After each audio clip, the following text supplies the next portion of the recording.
திருச்சி மாநகர காவல் அதிகாரிகளுக்கு கை துப்பாக்கிகளை கையாளும் பயிற்சி காவல்துறை ஆணையர் தலைமையில் நடைபெற்றது.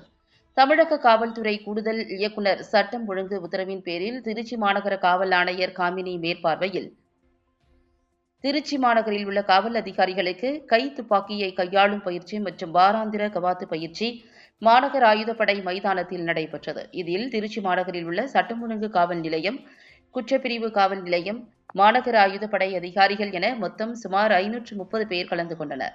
இதில் 46 காவல் அதிகாரிகளுக்கு கை துப்பாக்கியை எப்படி கையாளுவது, துப்பாக்கிகளின் உதிரி பாகங்களை தனித்தனியாக பிரித்தும் மீண்டும் துப்பாக்கிகளை ஒன்றிணைத்து அவற்றை பயன்படுத்தும் முறை பற்றி பயிற்சி அளிக்கப்பட்டது. காவல் ஆளுநர்கள் வாராந்திர கவாத்து மேற்கொண்டனர். இதில் உதவி ஆணையர்கள், அனைத்து காவல் ஆய்வாளர்கள் மற்றும் உதவி ஆய்வாளர்கள் கலந்து கொண்டார்கள். மேலும் பயிற்சியின் போது காவல் துணை ஆணையர் வடக்கு, தெற்கு மற்றும் தலைமை இடம், கூடுதல் துணை ஆணையர் ஆயுதப்படை ஆகியோர் உடனிருந்தனர்.